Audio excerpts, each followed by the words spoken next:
essa é a parte 2 do resumo desse anime. Link da parte 1 nos comentários e na descrição. Então bora para o vídeo. O casamento virtual estava em andamento no jogo Bottom. Era entre Himiko e o Sakamoto. O protagonista perguntou se eles poderiam se conhecer na vida real, mas ela falou que preferia ele dessa forma. Voltando para a ilha, por pouco Sakamoto conseguiu evitar o golpe do inimigo. Após ter se defendido, ele tentou convencer o inimigo a se juntar a eles para arrumar uma maneira de fugir dessa ilha, mas ele foi ignorado e atacado novamente. Então, sem alternativas, ele fugiu. De volta para a base, o protagonista conta o que aconteceu. E Himiko ficou com medo dele ter sido seguido e queria ir embora, mas o medo dela se tornou realidade, já que de fato o prota foi seguido e, para azar deles, o homem da bandana não era um simples bandido. Seu nome verdadeiro é Masashi Miyamoto. Ele é um ex-oficial da Força Especial de Defesa japonesa que passou por um rigoroso treinamento em guardas florestais do exército e também foi membro da Legião Estrangeira Francesa. Ou seja, rastrear uma pessoa em uma pequena ilha como essa era brincadeira de criança para ele. Antes do inimigo atacar o protagonista, Taira avança para defendê-lo, mas acaba tendo um dos seus dedos cortados. O protagonista é então jogado do penhasco abaixo, e quando ele retorna ao esconderijo, descobre que Himiko foi sequestrada e se sente culpado pela situação. Olhando para o celular dela, encontra uma foto de Himiko fazendo cosplay e percebe que o nome da personagem que eles casam no jogo online está escrito na foto. Por um sentimento de culpa, o protagonista foi ao resgate dela. No esconderijo do Miyamoto, quando os dois estavam prestes a fazer algo contra ela, o radar apitou 2 vezes, sinalizando que alguém tinha encontrado eles. Enquanto os dois inimigos foram procurar o invasor, o protagonista achou Himiko amarrada e a reconfortou e revelou quem era ela no jogo, pois pensava que ela fosse a pessoa que queria se relacionar online. Mas ela falou que sabia quem era ele, mas que não era a pessoa quem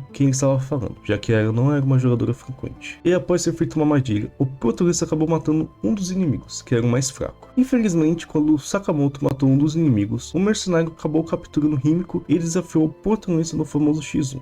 Super justo. Um mercenário treinado versus um sedentário jogador profissional. Então ele se afastou e lentamente deixou sua faca no chão, o que era claramente uma armadilha, mas o protagonista decidiu tentar pegar a faca, mas levou um chutão e foi facilmente derrotado. Quando estava prestes a morrer, Himiko se jogou em cima do mercenário, libertando o prota e logo em seguida puxou uma bomba que pulverizou o mercenário com gás inflamável. Aproveitando a oportunidade, os dois saíram correndo. Por pouco, não conseguiram fugir do raio da explosão. Após a explosão, Ryoto e Himiko descobrem que se abraçaram e ficaram envergonhados com isso. Em algum lugar da ilha, Hidemi Kinoshita afirma que fará qualquer coisa para sobreviver, enquanto empurrava um homem para onde estavam os dragões de Komodo e acabaram se alimentando dele. Como já era de noite, os dois decidiram dormir na base do Miyamoto. E antes de dormir, Himiko comenta que foi imprudente da parte dele vir sem nenhum equipamento para resgatar alguém que ele nem conhecia. Então Sakamoto explica que seus amigos online são mais importantes do que sua própria vida e que a internet é seu verdadeiro eu. Para ele, Himiko e seus amigos virtuais significavam tudo. Himiko chora silenciosamente para si mesmo. No entanto, ela não sabe o que fazer, pois não quer abrir seu coração para mais homens em sua vida. Himiko estava sonhando com o protagonista abraçando ela, mas quando acordou, viu uma mulher horrível de branco. Sakamoto acha que foi um pesadelo, mas Himiko afirma que era real. Então, juntos, eles decidem procurar por essa mulher. Sakamoto vai para o andar de cima e Himiko fica no andar de baixo. Então, Sakamoto encontra o quarto usado quando segue uma luz vindo de uma janela, mas logo percebeu que havia caído em uma armadilha. Quando Himiko chegou, a mulher decidiu falar apenas com a saída do protagonista. Basicamente, ela era uma das jogadoras antigas dessa ilha. Ela era uma enfermeira que teve sua vida destruída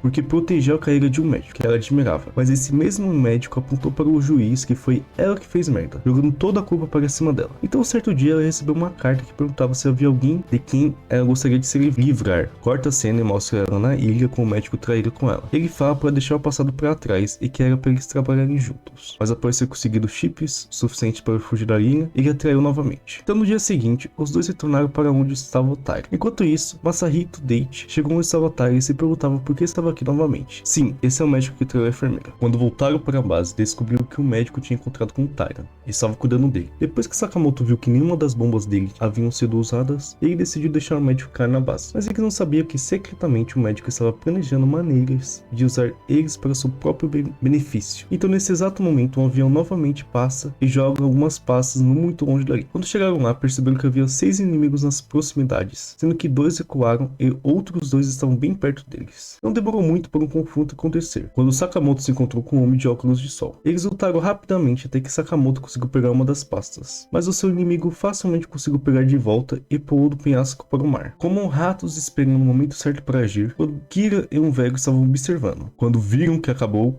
Então eles começaram a atacar o protagonista, que foi rapidamente encurralado pelo mar de chamas das bombas deles. Sem escolha, Sakamoto pulou para o mar também. Quando conseguiu sair da água, o protagonista foi cauteloso, porque seu inimigo havia pulado primeiro e poderia ter feito uma armadilha. De repente, um velho aparece para pegar a pasta, mas para o azar dele, essa pasta estava com uma bomba. Após ser explodido, um homem de óculos apareceu para pegar os itens. O protagonista rapidamente agiu e o rendeu, e caso ele fizesse algum movimento suspeito, ele jogaria uma bomba. Depois do inimigo ter jogado todos os seus itens, incluindo as bombas, no chão, o protagonista ainda estava desconfiado, mas mesmo assim ele foi pegar os suprimentos. Quando chegou lá, o inimigo acabou ativando as bombas através de um dispositivo que estava na boca dele. Esperando que o protagonista tivesse morrido, o inimigo foi pego de surpresa, porque quando a poeira baixou, Sakamoto estava completamente intacto. Acontece que o protagonista usou o campo de visão limitado de seu inimigo para seu favor. Quando o inimigo olhou bem para o Sakamoto e o chamou pelo nome, ele foi embora. Kira, que estava se escondendo, se revelou por um momento, falando que havia pegado a mochila do Sakamoto e foi embora. Quando voltou para a base, Sakamoto suspeitava que o seu inimigo de hoje era Yoda Nobutaka, sendo Tiro o melhor amigo. Ele era muito popular no ensino médio, era um estudante competitivo em esportes e notas. Um certo dia, Sakamoto revelou para ele que gostava de uma garota. Como um bom amigo que Yoda era, foi lá e acabou ficando com essa garota que o protagonista gostava. E não passava a atrair a confiança de seu melhor amigo, Oda também traiu a confiança de sua namorada. Quando descobriu isso, em uma explosão de raiva, Sakamoto agrediu violentamente Oda e Oda acabou largando a escola e foi embora. Por causa do veneno do dragão de Komodo, estava impedindo a cura de Taira, e por esse motivo ele ia continuar sangrando. Himiko sugere que eles vão à enfermaria buscar remédios, e Sakamoto concorda e traz o Hideite, que é médico. Os dois decidiram em não contar sobre a enfermeira para o médico. Quando chegaram no prédio abandonado, Himiko pede para falar com sua amiga em particular, enquanto Sakamoto e Date curam pelo remédio. O médico, no entanto, pega aleatoriamente algumas garrafas para colocar na pasta de remédios, já que não acreditava que uma cura seria viável. Quando Sakamoto encontra o médico novamente, ele lhe entrega a pasta de remédios, mas Sakamoto sente que Date está tentando intimidá-lo. Himiko então corre em direção a eles, desesperadamente, gritando para Sakamoto se livrar da pasta, pois tinha uma bomba dentro dela. Só que era tarde demais, pois o médico pressionou o botão e detonou o explosivo.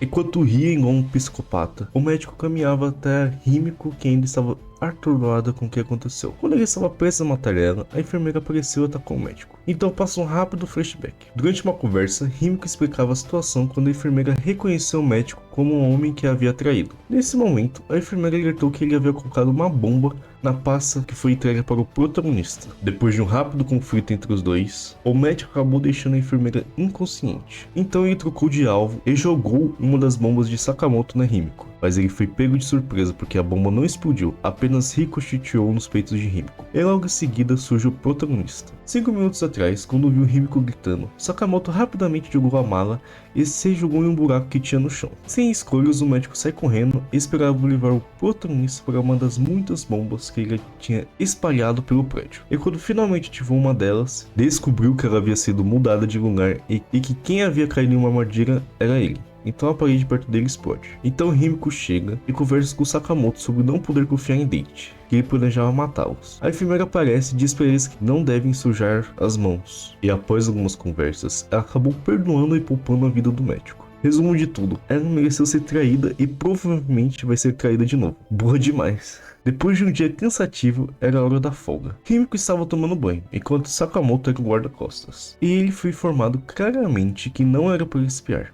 Mas quando ela saiu do banheiro, deixou sua toalha acidentalmente cair e quando viu que o protagonista estava olhando, Himiko deu um tapa nele por olhar e se sentiu envergonhada. Então, como era de dia, eles já terminaram tudo que tinham que fazer, eles voltaram para a base. Em um pesadelo, Taira procurava pelo Sakamoto e fica cercado por várias ilusões dele, todos gritando coisas negativas, até ouvir a voz de seu filho o chamando. Nessa hora ele acorda e vem para fora do prédio e vê outra ilusão de seu filho, falando que sente a falta do pai. Gritando, Taira afirma que vai voltar para casa. Quando estava voltando o mais rápido possível, Sakamoto escutou um barulho de zumbido e logo percebeu que era a bomba teleguiada de Taira. O protagonista conseguiu desviar da primeira bomba, mas infelizmente não da segunda, que acabou atingindo e cortando sua perna. Se perguntando para si mesmo o porquê desse repetido ataque, Sakamoto se lembra que Taira estava em agonia quando temia ser abandonado novamente e ficar sozinho nessa ilha infernal. Quando se aproximou, Himiko começou a proteger o protagonista, já que ela se recordou que esse tipo de bomba só podia ter um alvo por vez, e só explodia quando estava a uma certa distância do alvo. Olhando para a postura de Himiko, Sakamoto reconheceu que ela é de fato a mesma Himiko do jogo Bottom, pela sua postura. Até lançou outra bomba, mas seu alvo era diferente. Percebendo isso, o protagonista levantou rapidamente, mesmo com a dor de sua perna, e por pouco quase não conseguiu pegar a bomba e desarmar